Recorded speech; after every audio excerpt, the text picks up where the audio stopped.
tal amigos? Sean bienvenidos a una nueva entrega de su programa Enfoques Jurídicos. Boris de León, su servidor, les da las gracias por la sintonía. En esta oportunidad contaremos con la grata presencia del licenciado Emmanuel Moreta, quien es abogado especializado en Derecho Administrativo, con quien conversaremos acerca de la cláusula del equilibrio económico en los contratos públicos. Regresamos en breve.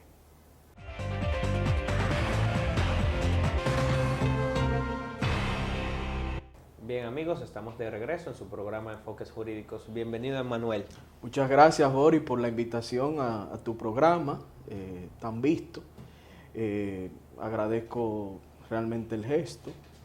Para mí es muy importante venir a compartir con tu público y sobre todo el interés que has mostrado en el tema de la parte económica de los contratos públicos. Mira, Emmanuel, este es un tema que para todos resulta de gran importancia, aunque muchos no conozcamos las particularidades o los detalles de lo que significa el equilibrio económico del contrato, sí, dentro de lo que es el derecho de la contratación pública. Quisiéramos entonces que inicies explicando el concepto. ¿Cuál es el concepto del equilibrio económico? ¿Cómo se relaciona con otro concepto, que es el concepto de riesgo-ventura en la contratación pública? Hoy asistimos a un debate de las alianzas público-privadas y hemos escuchado en los medios de comunicación durante los últimos meses, incluso durante el pasado año, pues muchos sectores pronunciándose acerca de la necesidad de alianzas público-privadas. Se ha hablado también de una eventual modificación a la ley que rige las contrataciones públicas y en fin, el tema denota gran interés. ¿Cómo podemos llanamente entender estos conceptos? Bien, Boris, vuelvo y te agradezco, la gentileza de la invitación, sobre todo porque es un tema que es importante aclarar al pueblo llano, porque es un tema que es un tecnicismo que en el público jurídico inclusive hay muchas dudas, pero hay un monopolio del conocimiento en él, y el pueblo llano, que al final es quien debe dominar el tema por la repercusión económica que tiene, no lo conoce. El equilibrio económico surge del derecho privado, de una cláusula que en principio se reputaba escrita en los contratos en el derecho francés, sobre todo en el derecho de costumbres en Francia, que apuntaba a que una vez las partes han pactado obligaciones, la han hecho sobre la base de unas expectativas económicas. O sea, en los contratos es una de las formas, de las instituciones en las que los seres humanos intercambiamos recursos y responsabilidades. Es decir, cuando usted contrata sobre la base de una expectativa en cuanto a las responsabilidades, a sus derechos y a lo que en un futuro usted va a tener como consecuencia de esas obligaciones. Entonces, de ahí surge como una solución en principio pretoriana y luego ya que se fue incorporando a la costumbre, el hecho de que una vez pactado un contrato, las causas y las expectativas que han llevado a las partes a contratar deben mantenerse durante todo el contrato sin que se puedan modificar. Es decir, eso se aplica a los contratos que le decimos los abogados de tracto sucesivo, o sea que tienen ejecución en el tiempo. Entonces, ¿cuál es el interés de esa cláusula rebus sic stantibus, que es el origen realmente del equilibrio financiero del contrato? Es que las partes mantengan la equidad en el contenido económico del contrato en el tiempo. Entonces, precisamente para eso se incorpora esa solución en el derecho privado y se lleva al contrato público, específicamente al contrato administrativo, que es donde realmente se presenta esta figura,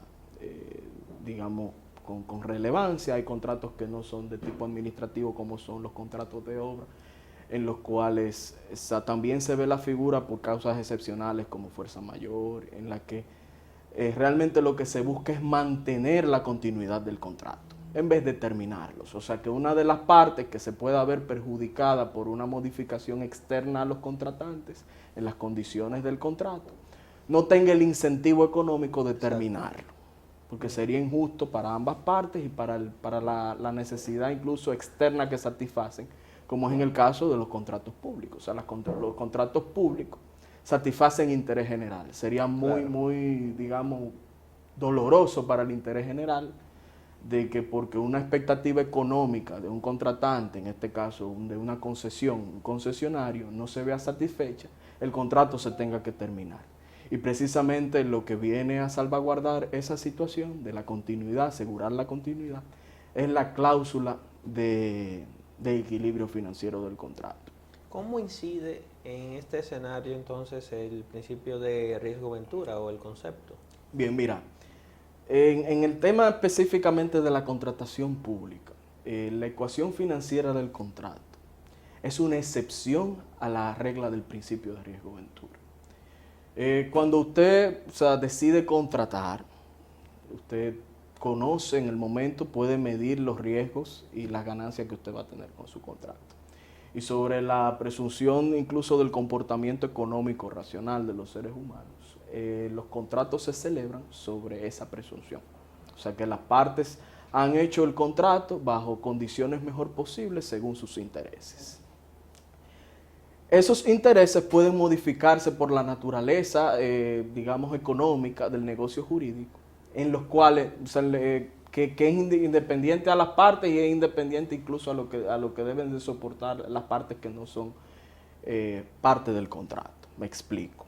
Al momento, si yo decido contratar con una administración, por ejemplo, un contrato de concesión de telecomunicaciones, yo asumo las responsabilidades de las ganancias y las pérdidas de esa actividad prestacional que le corresponde al Estado prestarla. Pero yo como agente privado decido participar voluntariamente a través de un contrato de concesión y asumir los riesgos que tiene ese contrato administrativo, en este caso como es el contrato de adhesión.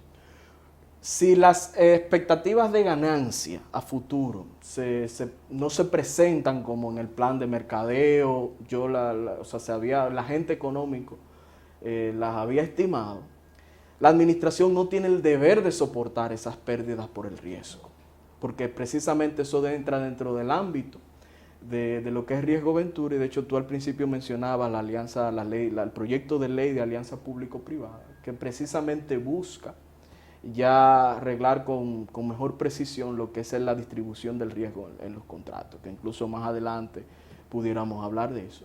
Entonces, precisamente, ese riesgo-ventura tiene una excepción y es el equilibrio económico financiero del contrato y viene, o sea, ocurre cuando dentro del contrato, por ejemplo, en ese mismo contrato de concesión de servicios de telecomunicaciones, ocurren circunstancias que son anormales e imprevistas para las partes, específicamente para la parte que ha sido afectada. En este caso, como las circunstancias son anormales, imprevistas y extraordinarias, incluso así lo ha dicho la jurisprudencia extranjera, que es la que en derecho comparado incluso se ha visto más este tipo de conflictos de intereses, ha dicho que tiene el juez obligatoriamente que verificar estas categorías y es de justicia, incluso por aplicación del principio de equidad en las contrataciones públicas, ponderar de que las partes vuelvan y se restablezca lo que inicialmente las partes habían pactado, incluyendo los riesgos prevenidos. Es decir, cuando usted contrata, usted previene ciertos riesgos, ciertas consecuencias que pueden resultar en ganancias y pérdidas, pero todo lo que sea ajeno a esas ganancias y pérdidas que, digamos, de forma objetiva pueda medirse de que fue ciertamente imprevisible, extraordinario y anormal, entonces debe de restablecerse. Entonces la parte que en este caso no debe de soportar la pérdida, entonces debe de abonar esa compensación, precisamente como incentivo a que el contrato continúe. Porque la parte que se ha visto perjudicada por esa situación que ha variado en el entorno económico, que fue imprevisible, anormal y extraordinario, estaría en condiciones desincentivadas para terminar el contrato con justicia. Ante un juez diría, bueno, es que en el pacta sunt servanda, o sea, en las condiciones que me llevaron a contratar, esto no fue la causa por la cual yo contraté. Ha modificado extraordinariamente, imprevisiblemente, y ya no tengo interés en seguir el contrato, sobre todo de que se ha vuelto injusto. Y precisamente es lo que salvaguarda este principio. Bien, Manuel, me parece sumamente interesante.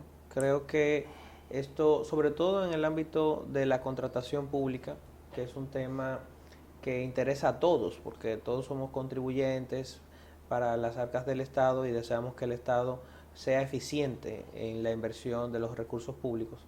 Pienso que cuando regresemos de la pausa vamos a adentrarnos en cómo se da en la práctica este principio de riesgo-ventura y la cláusula del equilibrio económico del contrato en República Dominicana. Regresamos en breve, amigos.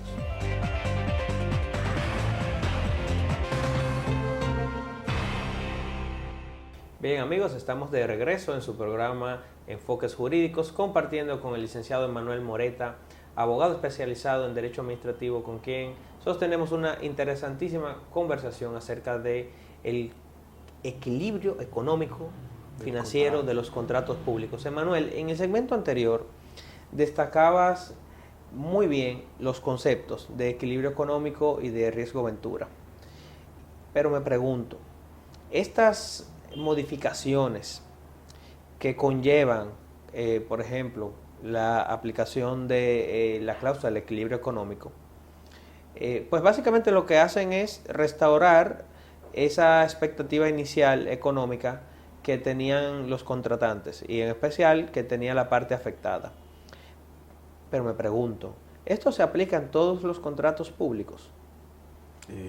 Buena pregunta, de hecho excelente pregunta que aclarará mucho un panorama legal que aún está pendiente en la República Dominicana ante una eventual reforma de la ley de compras y contrataciones públicas, que es la que regula todos los convenios de particulares, de agentes económicos privados, como me gusta llamarle, con el Estado.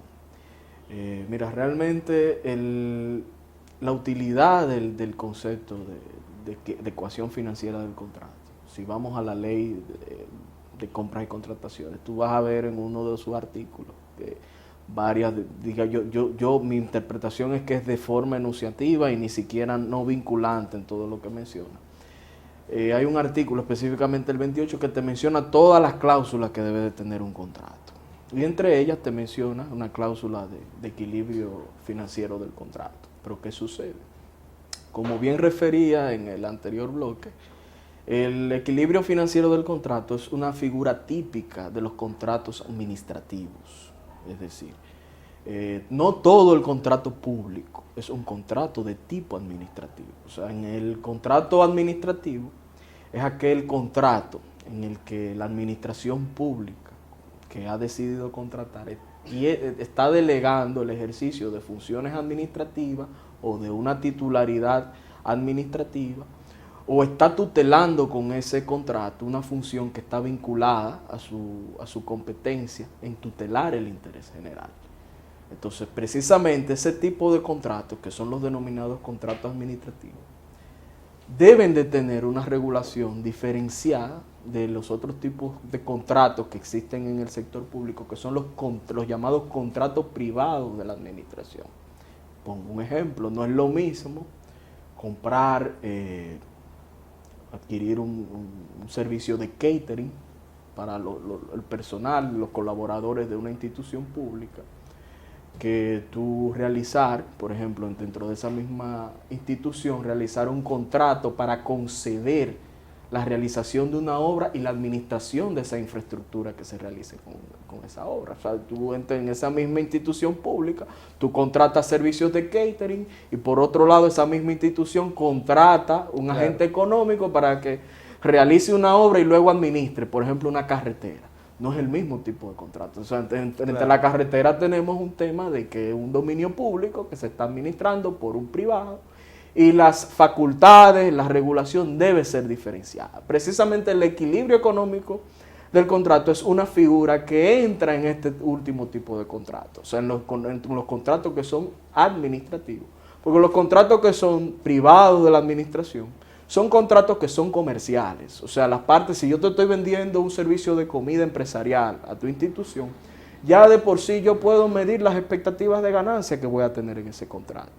que serían netas, o sea, no un contrato ni siquiera que sería de tracto sucesivo, sino que yo te sirvo comida y mensualmente y ya yo tengo expectativas previstas de ganancias y pérdidas. Y ya la jurisprudencia y las legislaciones consideran que en ese tipo de contratos, al menos la ecuación financiera como la conocemos en los contratos públicos no debería aplicar. Es una figura propia del contrato administrativo. Inicialmente también comentaba en el otro bloque que es de los contratos de obras. Excepcionalmente, o sea, realización de servicios de obra que sí tienen un tratamiento diferenciado, porque en las obras pueden haber riesgos con las características que mencioné en el anterior bloque. Claro. Es decir, en las obras pueden presentarse riesgos que son imprevistos, anormales y extraordinarios, en los cuales de justicia procede que se restablezca la equidad económica de las partes contratantes, en este caso de un contratista de obra, y que no se pueda ver perjudicado el interés general en que un contratista abandone la realización de una obra por la injusticia económica sobrevenida en el contrato. Muy bien, Manuel. Creo que has dado en la llaga con esta observación. Ciertamente la ley actual, vigente, que rige los procesos de contratación pública, o digamos que la mayoría de los procesos de contratación pública dirigidos a la adquisición de bienes, obras, servicios y el otorgamiento de concesiones, sitúa la cláusula del equilibrio económico como si fuese un derecho común, claro, general de todos los agentes privados contratantes. Claro. Entonces, realmente en el ejemplo que has dado existe una diferencia notable que ameritaría una, por igual, diferencia de tratamiento. Correcto. Una diferencia de tratamiento que ciertamente pues representa un reto para la nueva ley que se está trabajando ya en una fase a nivel de anteproyecto. Otra duda que surge con relación a este tema es la concerniente a si la aplicación del equilibrio económico del contrato conlleva una adenda o una modificación al contrato. Es decir, si en el hipotético caso de un contrato de obra, de una obra compleja, se producen situaciones de alteración, digamos que de la materia prima requerida, y ello se traduce en un aumento de los precios, y esto a su vez entonces se traduce en un reclamo del contratista. Dice, el reclamo se contrae a que no puedo continuar con la ejecución de la obra si no se ajusta el precio, si no hay un aumento del precio, porque el cálculo que hicimos se ha visto afectado por X situaciones que estaban fuera de mi control y que eran imprevisibles al momento de hacer la oferta en el marco de la licitación pública que en su momento se hizo. Esto es un aspecto incluso polémico, porque se ha criticado mucho la realización de adendas a contratos públicos sin debida justificación. Entonces, me pregunto, la cláusula del equilibrio económico del contrato supone entonces que estas modificaciones que persiguen restaurar esa ecuación inicial económica, ¿supone esto un cambio al contrato? Es decir, ¿habría que firmar un nuevo contrato? ¿O es simplemente un aspecto propio de la ejecución del contrato y de la existencia del principio y la cláusula? Porque este es un principio que está en la ley, sí, y que se coloca como un derecho de las partes, porque también podría darse el caso de que la parte afectada sea el Estado. Sí. Puede darse también ese caso. Sí. Entonces, me pregunto, Emanuel, ¿cómo tú observas esta situación en cuanto a lo que es ya la formalidad de suscribir una adenda o no? Mira, excelente de hecho que tú trajeras a colación esa interrogante, porque precisamente hay un aspecto que esclarecer también, al menos al público televidente. Las adendas o modificaciones al contrato están reguladas en la ley sobre compras, contrataciones de bienes, servicios, obras y concesiones del Estado. Es decir, por ejemplo, en el caso que pones de ejemplo, una obra, dice la ley, la regulación de contratos públicos, que una modificación al contrato inicialmente pactado no puede exceder económicamente un 25% de las contraprestaciones. Es decir, la ley ya predeterminó, en el caso de los contratos de obras y en el caso del contrato de servicios, fija hasta un 50% la invariabilidad. Es decir, ya predeterminó en cuanto a las modificaciones del contrato un límite. Precisamente la institución de la adenda contractual sirve a esas modificaciones que regula la ley. O sea, es decir, la ley reguló las adendas contractuales para los contratos de servicios y para los contratos de obra, porque de hecho la misma ley dice que en los contratos de bienes no aplica, no ha lugar modificación. Por ejemplo, Boris, no es lo mismo una adquisición de autobuses para una empresa pública que preste servicios de autobuses, en la que cuando tú contratas la adquisición de esos autobuses, tú sabes, tú como oferente ya tú tienes definido y previamente definido el margen del precio de que tú puedes dar, y que ese margen de precio ya tú puedes estrictamente tener el cálculo de cuáles serán tus ganancias o pérdidas. Por eso incluso la ley es renuente a de que puedan surgir circunstancias en que se justifique una adenda en ese sentido. Pero no obstante, es bueno esclarecer de que una adenda contractual modifica el objeto del contrato, o sea, modifica el contrato, es una modificación al contrato.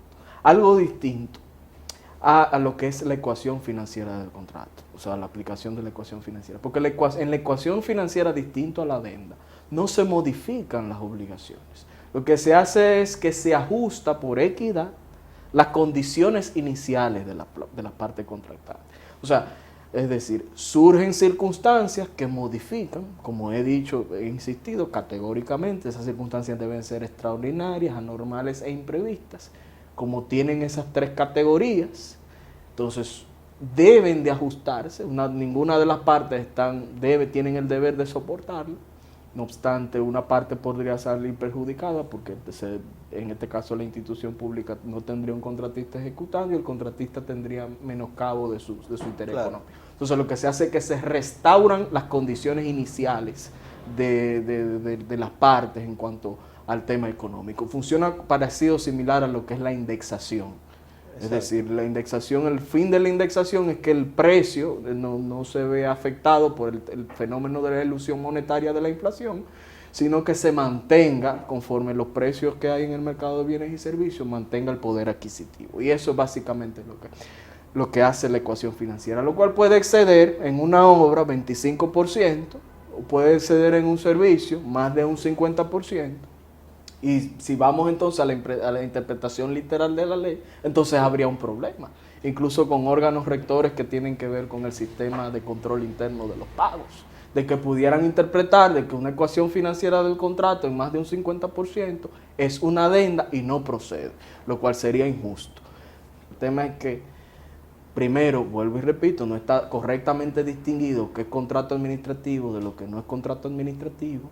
En la parte que regulan bienes y servicios se hace mención como si fuera una cláusula obligatoria en los contratos públicos. Y no solamente se hace mención como si fuera una cláusula obligatoria, sino se hace mención como si fuera estrictamente vinculante en todos los contratos públicos, lo cual no es así. Ni siquiera en los contratos administrativos donde aplica, por lo que expliqué del riesgo ventura. O sea, es una excepción lo que es la ecuación financiera. Claro. Mira, me parece muy interesante las observaciones que has hecho. Pienso que ciertamente deben aprovecharse y deben tomarse en cuenta en este escenario donde se está discutiendo tanto un proyecto de ley de alianzas público-privadas como un anteproyecto de ley de reforma de la ley 340-06 para la contratación de bienes, servicios, obras y concesiones.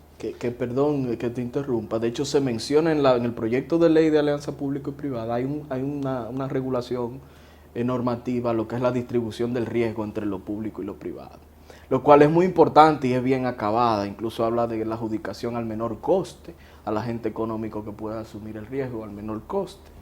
Pero eso también igual sería insuficiente porque la ley de alianza público-privada no es una ley de contratos públicos.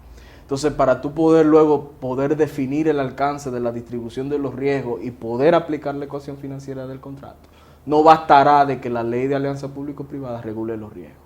Es necesario hacer la distinción, ya Claro. sea en la reforma, que de hecho es la ley que le corresponde, en la reforma de la legislación de contrataciones públicas, distinguir correctamente la naturaleza de los contratos públicos. Claro, y además regular, aunque sea mínimamente, cuál sería el procedimiento para poner en funcionamiento la cláusula de equilibrio económico, cómo acreditar las causas imprevisibles y cómo formalizar esa reclamación de manera tal que no sea necesario recurrir a una adenda que tan nocivamente se ve con el tema de adendas modificando y aumentando contratos sobre la base de causas o hechos imprevisibles que bien pudieron haberse, digamos que sustentado estos cambios en con otros medios o otros instrumentos que no den la impresión de que hubo un error en la contratación inicial o en la elaboración de los pliegos. Emanuel, muchísimas gracias por gracias tu a ti, participación Boris, en por el la programa, invitación y que sea de provecho la participación. Y amigos, hasta una próxima entrega de Enfoques Jurídicos.